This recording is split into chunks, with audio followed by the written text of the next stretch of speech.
প্রিয় শিক্ষার্থী বন্ধুরা, আসসালামু আলাইকুম। আমি সানোয়ার হোসেন, বিভাগীয় প্রধান, ফিনান্স অ্যান্ড ব্যাংকিং বিভাগ, দনিয়া বিশ্ববিদ্যালয় কলেজ, ঢাকা।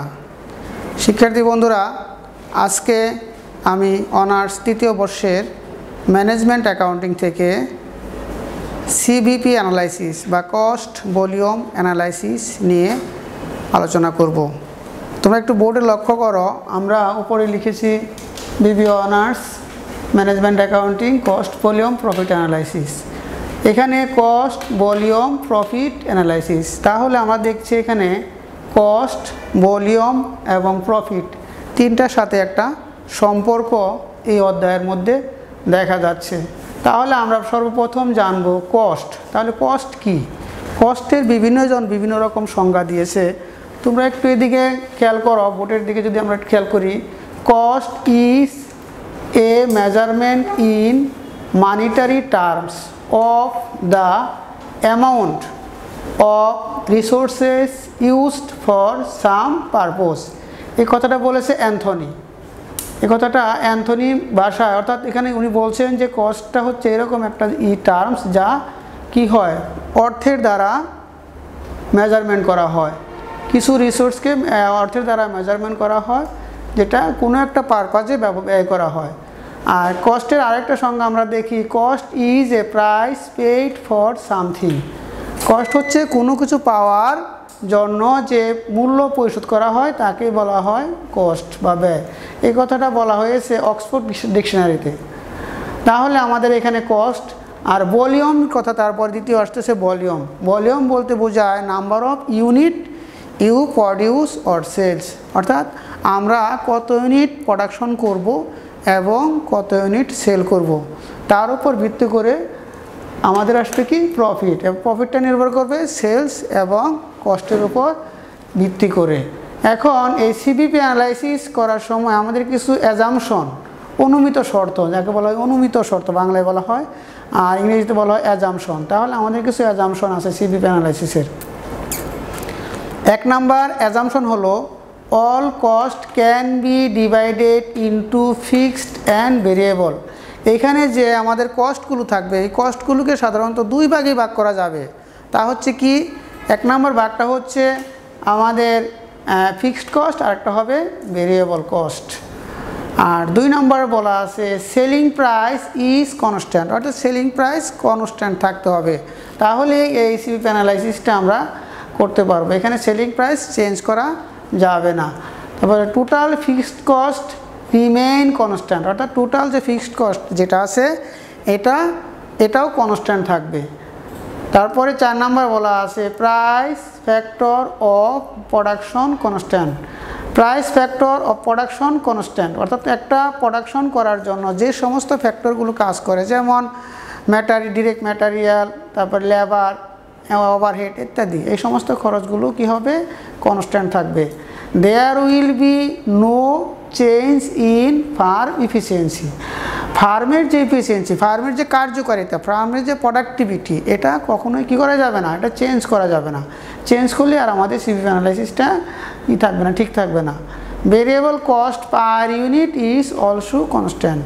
এখানে বলা আছে ভেরিয়েবল কস্ট পার ইউনিট, প্রত্যেক ইউনিটের জন্য। যদি আমরা একটা কলম নিয়ে চিন্তা করি, তাহলে আমাদের একটা কলম মার্কার তৈরি করতে যে ভেরিয়েবল কস্টটা আছে, এই একটার জন্য যা খরচ, এটার প্রত্যেকটার জন্য একই পরিমাণ খরচ হবে, এটা কনস্ট্যান্ট থাকবে। 7 নম্বরে বলা আছে volume of output is only revenue and cost driver, অর্থাৎ যে আমাদের যে ভলিউমের কথা বললাম, নাম্বার অফ ইউনিট বা ভলিউম বা প্রোডাকশন ইউনিট, এটা শুধুমাত্র রেভিনিউ এবং কস্টের ড্রাইভার হিসাবে ব্যবহার করা হবে। কস্ট এবং রেভিনিউর ক্ষেত্রে এটা ব্যবহার করা যাবে, অন্য কোনো ক্ষেত্রে ব্যবহার করা যাবে না। তারপরে আছে the farm is consume to make analysis under short run, অর্থাৎ এই ফার্ম যেটা আছে এটা শুধুমাত্র শর্ট রানের ক্ষেত্রেই হবে, লং রানের ক্ষেত্রে এটা হবে না। অর্থাৎ যদি লং রান হয় তাহলে অনুমিত শর্তগুলোর মধ্যে থাকবে না। এখন আমরা এখানে কিছু কথা বলেছি, যেমন ফিক্সড কস্ট। আমরা ফিক্সড কস্ট সম্পর্কে জানি আগে। ফিক্সড কস্ট বলতে আমরা কি বুঝি?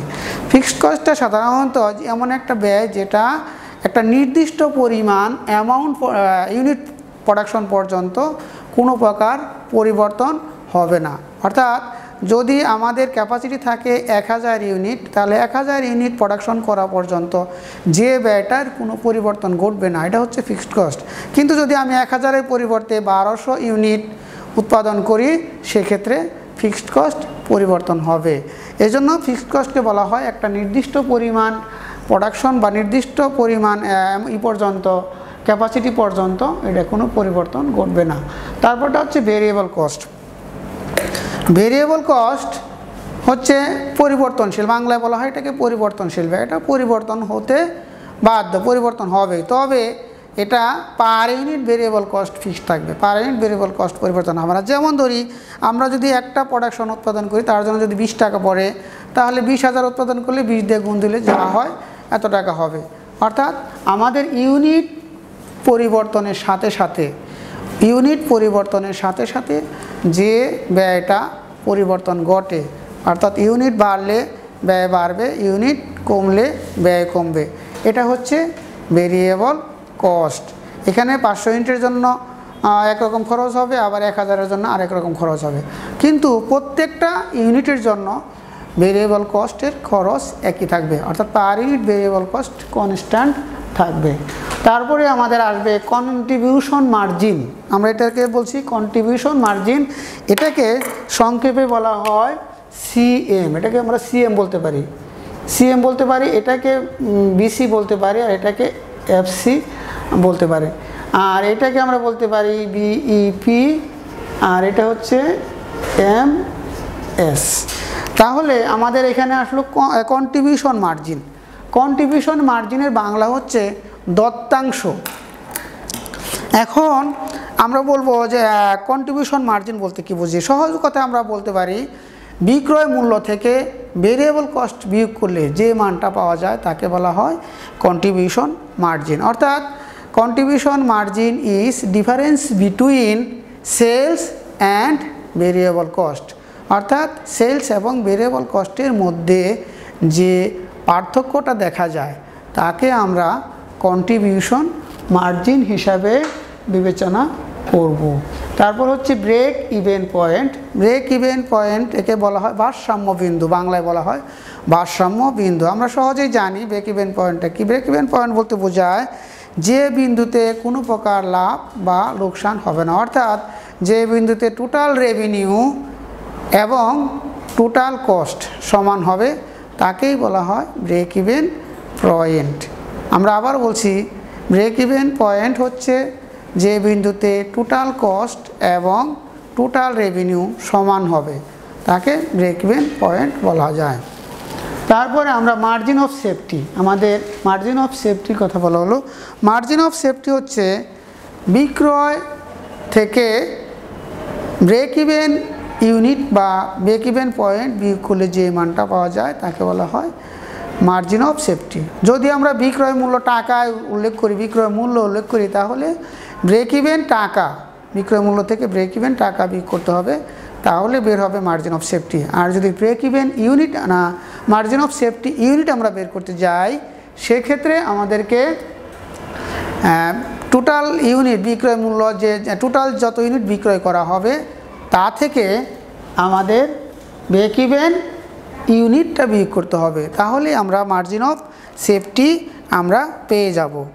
শিক্ষার্থীরা, আমরা এখন বোর্ডে একটা চার্ট দেখব, চার্টটাকে বলা হয় ব্রেক ইভেন চার্ট। আমরা একটু ব্রেক ইভেন একটা চার্ট আমরা এখন দেখব। তোমরা একটু বোর্ডে আমার সাথে একটু লক্ষ্য করলে আমরা একটা ব্রেক ইভেন চার্ট এঁকে দেখাই, ব্রেক ইভেন চার্টটা কেমন হতে পারে। তোমরা একটু দেখো, আমরা একটু আনুমানিক আঁকছি।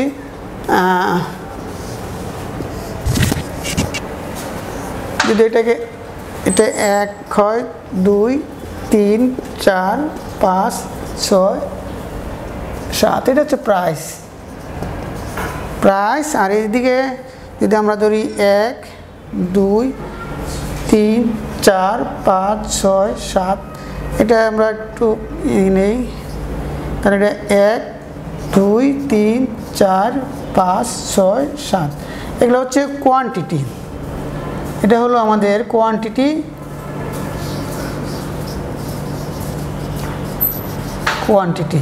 এটাকে যদি আমরা ওয়াই ধরি আর এটা হচ্ছে এক্স, এটা হচ্ছে এক্স অক্ষ। তাহলে এখান থেকে আমরা একটা ব্রেক ইভেন চার্ট তোমাদের এঁকে দেখাবো।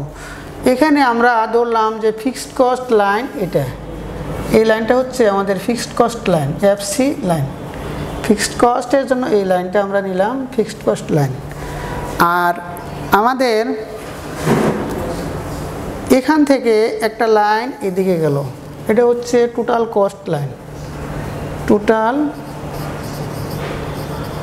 কস্ট লাইন, এটাকে বলা যায় টিসি, টোটাল কস্ট লাইন।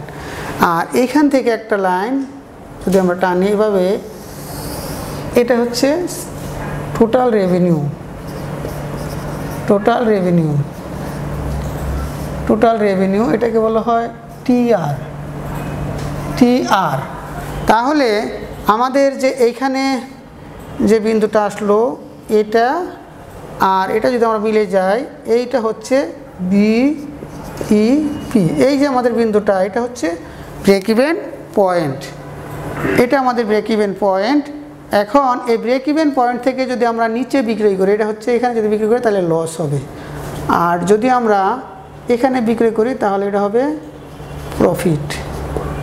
তাহলে আমরা দেখতেছি এখানে ব্রেক ইভেন পয়েন্টটা হচ্ছে যে বিন্দুতে কস্ট লাইন, যে টোটাল কস্ট লাইন এবং আমাদের টোটাল রেভিনিউ লাইন অর্থাৎ সেলস লাইন বা রেভিনিউ লাইনটা মিলে গেছে, এই বিন্দুটা হচ্ছে আমাদের ব্রেক ইভেন পয়েন্ট।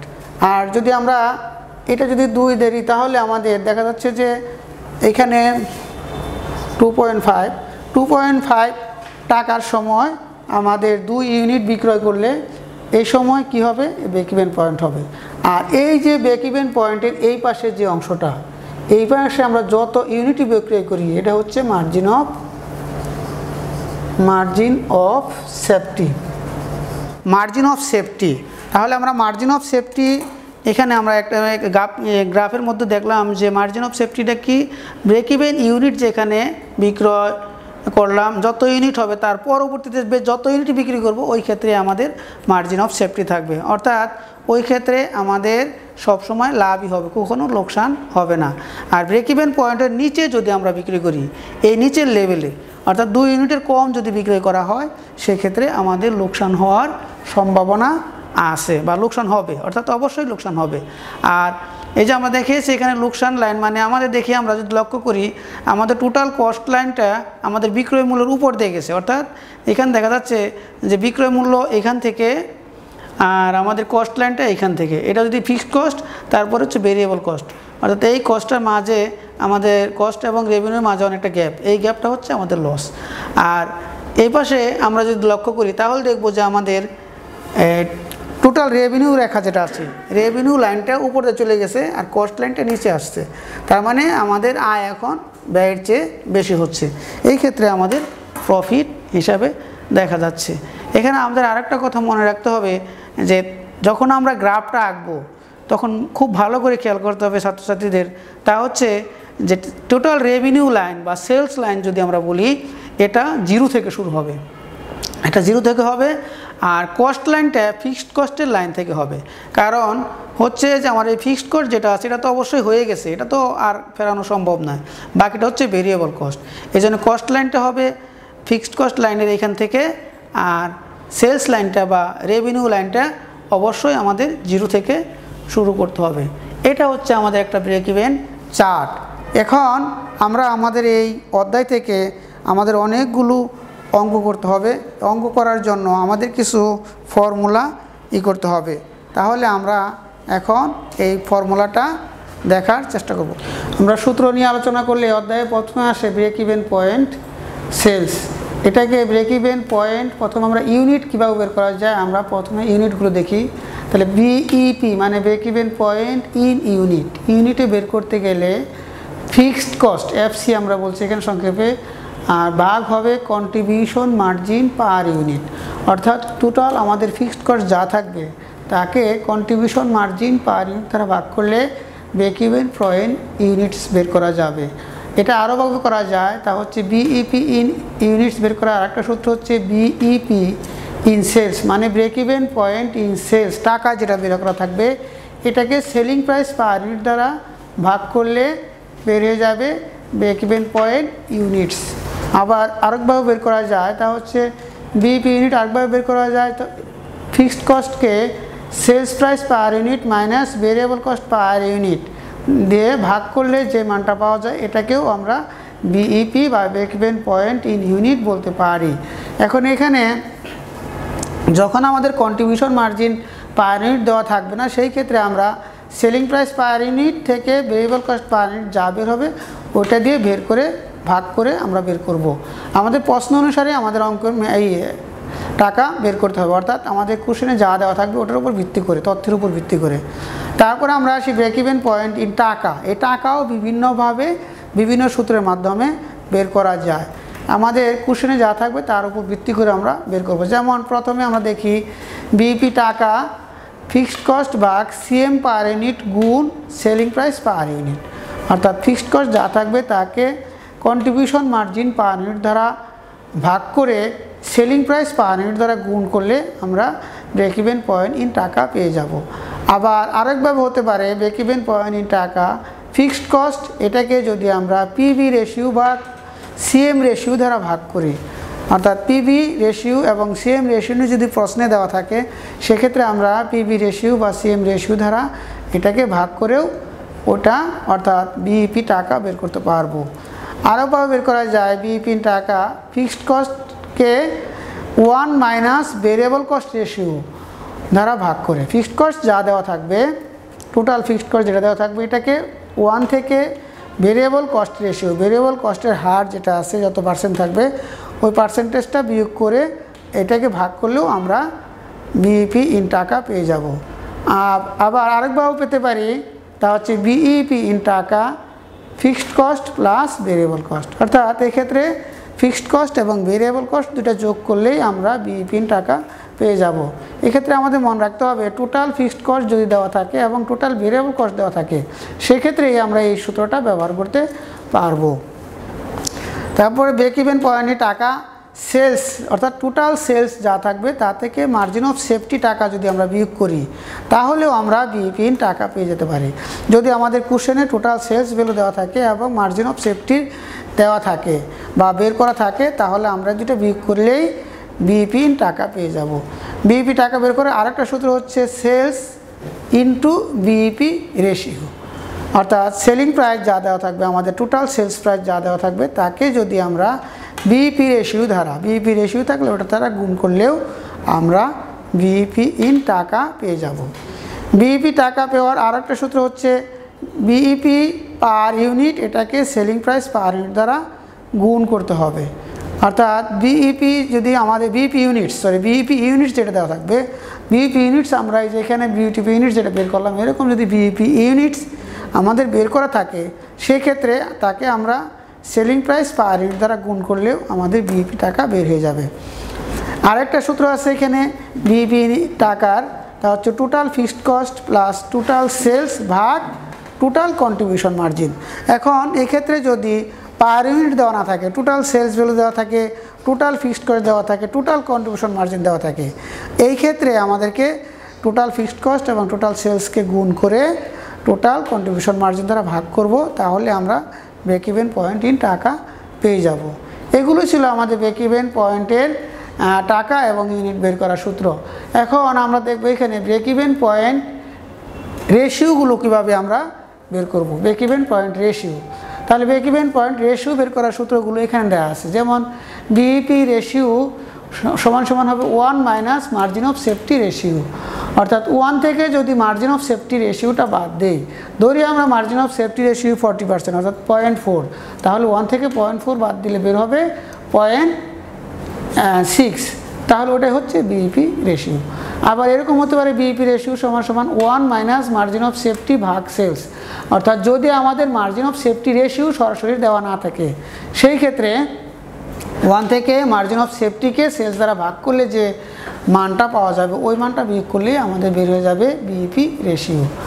আর বিইপি রেশিও আরেকভাবে বের করা হয়, যদি বিইপি টাকা বা ইউনিটস দেওয়া থাকে যদি টাকা দেওয়া থাকে তাহলে বিইপি টাকাকে সেলস টাকা দ্বারা ভাগ করে 100 দ্বারা গুণ করলেও এটা রেশিওটা বের হয়ে যাবে। আর যদি বিইপি ইউনিট দেওয়া থাকে তাহলে বিইপি ইউনিটকে সেলস ইউনিট দ্বারা ভাগ করে 100 দ্বারা গুণ দিলেও বিইপি রেশিওটা বের হয়ে যাবে। এখন আমরা আসি কন্ট্রিবিউশন মার্জিন, যেটা আমাদের বেশিরভাগ ক্ষেত্রেই ব্যবহার হয়, তা হচ্ছে কন্ট্রিবিউশন মার্জিন। এটাকে আমরা সংক্ষেপে বলি সিএম। কন্ট্রিবিউশন মার্জিন সিএম এটা বের করার সবচেয়ে সহজ সূত্র হলো সেলস থেকে ভেরিয়েবল কস্ট বাদ দেয়া। এখন এখানে মনে রাখতে হবে, যদি কন্ট্রিবিউশন মার্জিন পার ইউনিট বের করি তাহলে সেলিং প্রাইস পার ইউনিট থেকে ভেরিয়েবল কস্ট পার ইউনিট বিয়োগ করব। আর যদি টোটাল কন্ট্রিবিউশন বের করি তাহলে টোটাল সেলস প্রাইস থেকে টোটাল ভেরিয়েবল কস্ট বিয়োগ করব।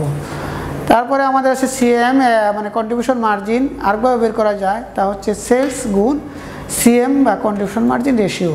অর্থাৎ সেলিং প্রাইস দেওয়া থাকবে, তাকে কন্ট্রিবিউশন মার্জিন রেশিও দ্বারা গুণ করে দিলেই আমরা এটা পেয়ে যাব। আর সিএম পার ইউনিট যদি বের করতে হয়, এক্ষেত্রে আমরা বলছিলাম সিএম পার ইউনিট বের করার সূত্র হচ্ছে sales price per unit minus variable cost per unit. আর কন্ট্রিবিউশন মার্জিন আরেকভাবে বের করা যায়, ফিক্সড কস্ট এর সাথে প্লাস করতে হবে প্রফিট। অর্থাৎ ফিক্সড কস্টের সাথে যদি আমরা প্রফিটটা যোগ করে দেই তাহলেও আমাদের কন্ট্রিবিউশন মার্জিন বের হয়ে যাবে। আরও আছে আমাদের কি কন্ট্রিবিউশন মার্জিন আরেকভাবে বের করা যায়, তা হচ্ছে ফিক্সড কস্ট থেকে লস বিয়োগ করে, প্রফিট যেমন যোগ হলো লস হলে এটাকে বিয়োগ করে আমরা কন্ট্রিবিউশন মার্জিনটা বের করতে পারি। এখন আমরা আসি কন্ট্রিবিউশন মার্জিন বা PV ratio, profit volume ratio বা contribution margin ratio.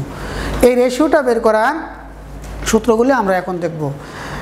Profit PV ratio বা কন্ট্রিবিউশন মার্জিন রেশিও সমান সমান হচ্ছে সিএম ভাগ সেল। অর্থাৎ কন্ট্রিবিউশন মার্জিনকে সেলস দ্বারা ভাগ করলেই আমরা প্রথমটা এটা পেয়ে যাচ্ছি। এটা আরেকভাবে পেতে পারে কি, পিভি রেশিও বা সিএম রেশিও সমান সমান sales price minus variable cost ভাগ সেলস প্রাইস। অর্থাৎ সেলস প্রাইস থেকে ভেরিয়েবল কস্ট বাদ দিয়ে সেলস প্রাইস দ্বারা গুণ ভাগ করলে যা হবে তাকে আমরা পেয়ে যাবে। যে ক্ষেত্রে আমাদের সরাসরি সিএম দিয়ে থাকবে না, সেই ক্ষেত্রে আমাদের এইভাবে ব্যবহার করতে হবে। পিভি রেশিও বা সিএম রেশিও আরেকভাবে পেতে পারি, তা হচ্ছে ফিক্সড কস্ট তার সাথে প্রফিট যোগ করে সেলস প্রাইস দ্বারা ভাগ করে। অর্থাৎ এখানে ফিক্সড কস্ট যা বের হলো তার সাথে আমরা প্রফিট যেটা দেওয়া থাকবে বা বের করা থাকবে ওটা যোগ করব, আর সেলিং প্রাইস দ্বারা মানে সেলস প্রাইস দ্বারা ভাগ করব। এই দুটো যোগ করে সেলস প্রাইস দ্বারা ভাগ করব। পিভি রেশিও বা সিএম রেশিও আরেকভাবে পেতে পারি, তা হচ্ছে ফিক্সড কস্ট এটাকে বিইপি সেলস ইন টাকা দ্বারা ভাগ করতে হবে। ফিক্সড কস্টে বিইপি সেলস ইন টাকা, অর্থাৎ break even point sales in টাকা দ্বারা যদি আমরা ভাগ করি তাহলেও আমরা পিভি রেশিও বা সিএম রেশিও পেতে পারি। পিভি রেশিও বা সিএম রেশিও পার আরও একটা সূত্র আছে, তা হচ্ছে 1 মাইনাস ভেরিয়েবল কস্ট রেশিও। অর্থাৎ 1 থেকে যদি ভেরিয়েবল কস্ট রেশিওটা বাদ দেই তাহলেও আমরা সিএম রেশিও বা পিভি রেশিও পেতে পারি। আমাদের 6 নম্বরে এখানে আছে পিভি রেশিও বা সিএম রেশিও কি, চেঞ্জ ইন সিএম ভাগ চেঞ্জ ইন সেলস। অর্থাৎ আমাদের যখন অঙ্কের ক্ষেত্রে পরিবর্তন দেওয়া থাকবে, পরিবর্তন দেওয়ার ক্ষেত্রে মনে রাখতে হবে আমাদের তখন দুইটা সাল দেওয়া থাকবে। এক সালে সিএম দেওয়া থাকবে, আবার পরবর্তী সালের সিএম দেওয়া থাকবে। আবার এক সালের সেলস দেওয়া থাকবে, পরবর্তী সালের সেলস দেওয়া থাকবে। তখন আমাদের বের করতে হবে চেঞ্জ কতটা পরিবর্তন হলো। অর্থাৎ এই সাল পূর্বের সাল থেকে পরবর্তী সাল থেকে পূর্বের সাল বিয়োগ করলে যেটা বের হবে এটা হচ্ছে চেঞ্জ, এটা হচ্ছে পরিবর্তন। এই পরিবর্তনটা যা থাকবে তাকে আমরা সেলসের পরিবর্তন দ্বারা ভাগ করেও আমরা এই সূত্রটা পেতে পারি, এই মানটা পেতে পারি। তাহলে পিভি রেশিও বা সিএম রেশিও আরও আছে, কীভাবে হতে পারে, যেমন চেঞ্জ ইন প্রফিট ভাগ চেঞ্জ ইন সেলস। প্রফিট কত পরিবর্তন হলো, এই ক্ষেত্রে একই রকম দুইটা ইয়ার থাকবে। এখানে সেলসের দেওয়া থাকবে এক ইয়ারের, আবার প্রফিট দেওয়া থাকবে এক ইয়ারের, আবার সেলস দেওয়া থাকবে পরবর্তী ইয়ারের, প্রফিট দেওয়া থাকবে পরবর্তী ইয়ারের। সেক্ষেত্রে দুইটা ইয়ারে প্রফিটের এবং সেলসের মধ্যে যে পার্থক্য বের হবে প্রত্যেকটার, এই পার্থক্যকে ভাগ করলেও আমরা এই সিএম রেশিও বা পিভি রেশিও পেতে পারি। পিভি রেশিও আরেকভাবে পাওয়া যাবে, তা হচ্ছে সিএম পার ইউনিটকে সেলস প্রাইস পার ইউনিট দ্বারা ভাগ করে। অর্থাৎ সরাসরি সিএম যেটা দেওয়া থাকবে তাকে সেলস প্রাইস পার ইউনিট দ্বারা ভাগ করব। আর পিভি রেশিও বা সিএম রেশিও আরেকভাবে পেতে পারি sales ratio minus variable cost ratio. অর্থাৎ সেলসের হার যদি দেওয়া থাকে, এখানে যদি বলা থাকে সেলস হচ্ছে 100% আর ভেরিয়েবল কস্ট 40%, তাহলে 100 থেকে 40 বাদ দিলে যেটা থাকবে অর্থাৎ 60% হবে, তখন সেই ক্ষেত্রে সিএম রেশিও। এখন আমরা আসি আমাদের অ্যাকচুয়াল সেলস কীভাবে আমরা বের করব। অ্যাকচুয়াল সেলসের এখানে কিছু সূত্র দেওয়া আছে, আমরা সূত্রগুলো দেখি। অ্যাকচুয়াল সেলস সমান সমান সিএম প্লাস ভেরিয়েবল কস্ট, অর্থাৎ কন্ট্রিবিউশন মার্জিনের সাথে যদি আমাদের পরিবর্তনশীল ব্যয় বা ভেরিয়েবল কস্ট যোগ করি তাহলে আমাদের অ্যাকচুয়াল সেলসটা বের হয়ে যাবে।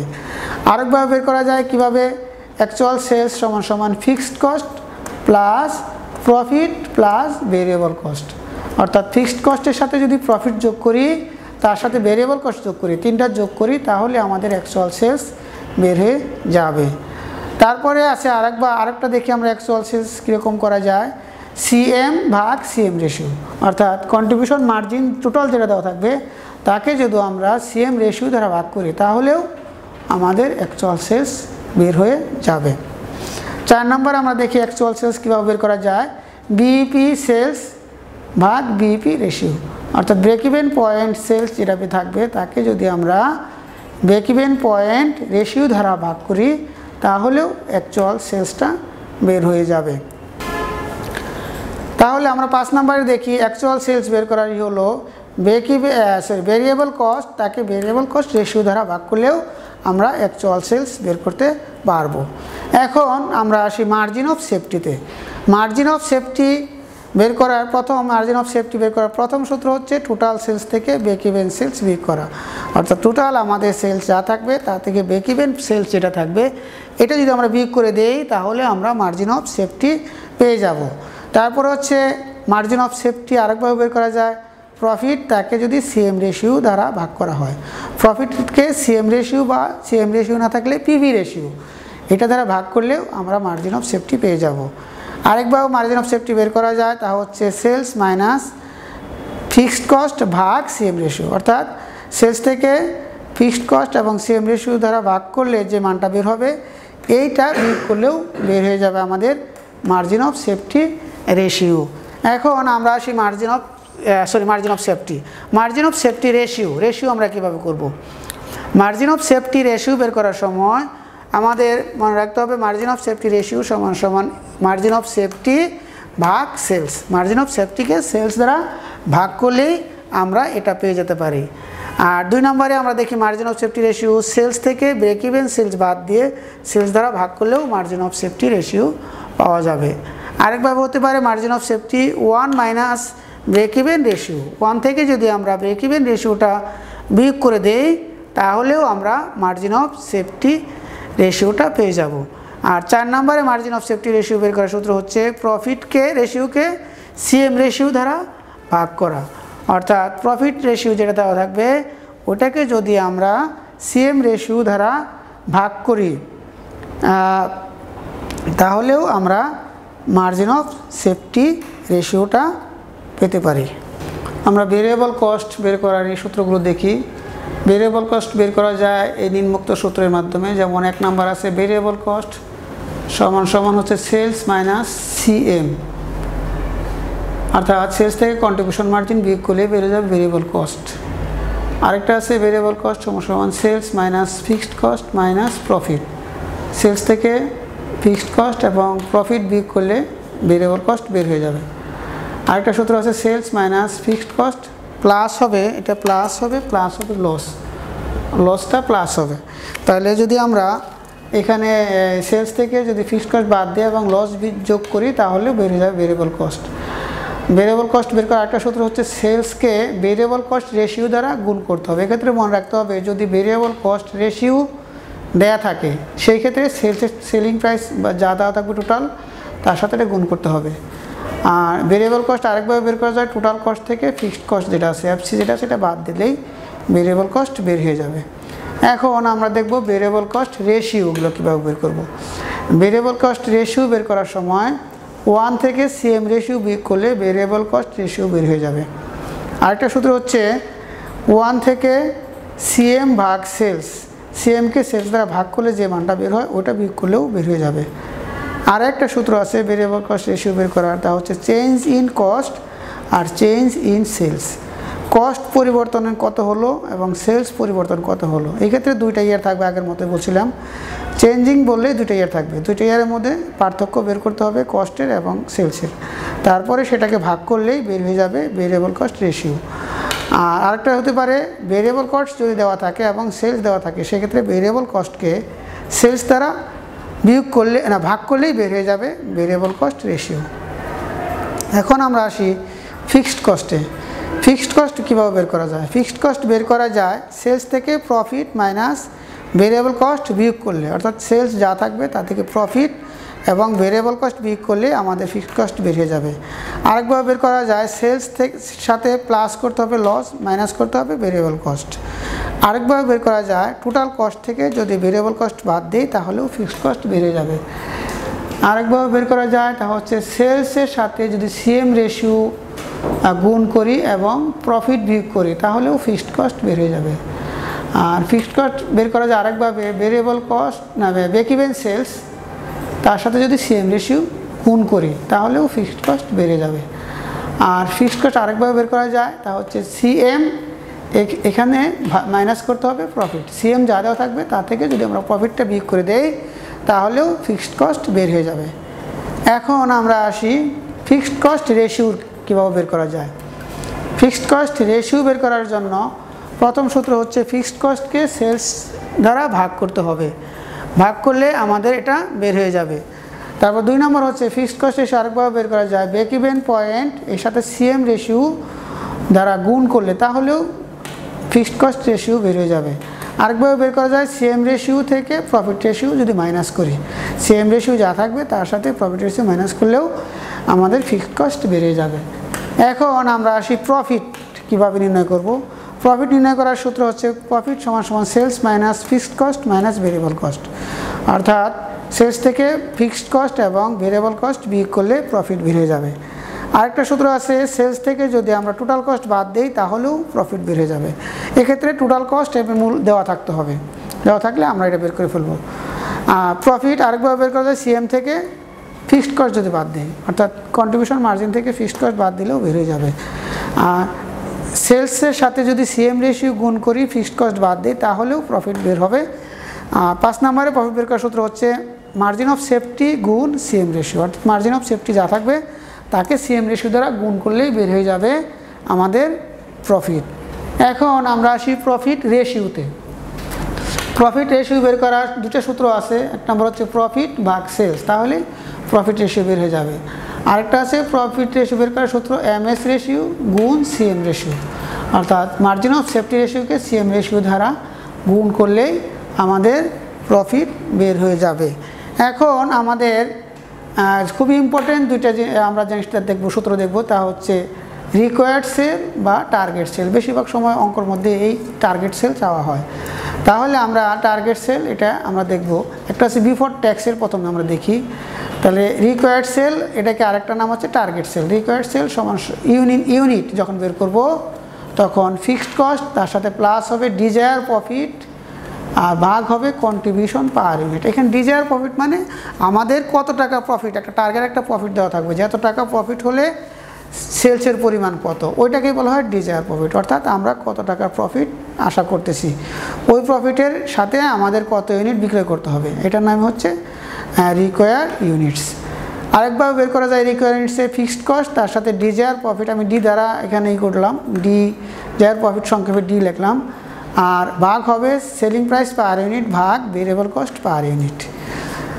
আর রিকোয়ার্ড সেল টাকায় বের করা যায় আবার কীভাবে, টাকায় বের করার সূত্র হচ্ছে fixed cost plus desire profit, এটাকে সিএম রেশিও দ্বারা ভাগ করতে হবে, তাহলে আমরা টাকা পেয়ে যেতে পারি। আরেকভাবে করা যায় তা হচ্ছে fixed cost plus desire profit ভাগ 1 মাইনাস ভেরিয়েবল কস্ট রেশিও। 1 থেকে যদি ভেরিয়েবল কস্ট রেশিওটা বাদ দিয়ে এটাকে ভাগ করি তাহলেও আমরা রিকোয়ার্ড সেল টাকা পেয়ে যেতে পারি। রিকোয়ার্ড সেল টাকা পাওয়ার আরেকটা সূত্র আছে, তা হচ্ছে fixed cost plus desire profit আর সিএম পার ইউনিট গুণ selling price per unit.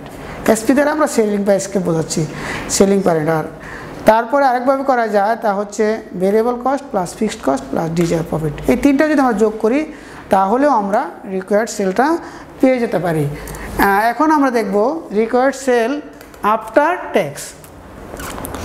After tax কীভাবে হবে, after required sale in unit, এটা fixed cost plus desire profit এই ডিজায়ার প্রফিটকে আবার ভাগ করতে হবে 1 মাইনাস ট্যাক্স রেট দ্বারা।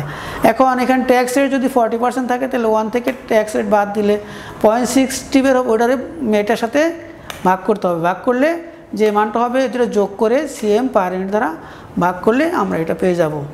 আর রিকোয়ার্ড সেল ইন ইউনিটস আরেকভাবে বের করা যায়, তা হচ্ছে fixed cost plus desire profit ভাগ 1 মাইনাস ট্যাক্স, আর এখানে হচ্ছে সেলিং প্রাইস পার ইউনিট মানে SP minus variable cost per unit. এটা বিয়োগ করলে যে মানটা হয় এটাকে ভাগ করে যোগ করার পরে আবার ভাগ করতে হবে।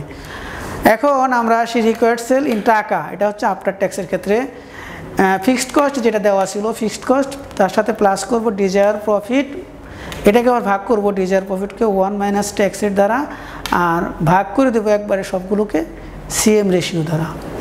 আরেকটা হতে পারে ডিজায়ার রিকোয়ার্ড সেল বের করার, তা হচ্ছে fixed cost plus desire profit ভাগ 1 মাইনাস ট্যাক্স রেট, আর এখানে 1 মাইনাস ভেরিয়েবল কস্ট রেশিও দ্বারা ভাগ করব।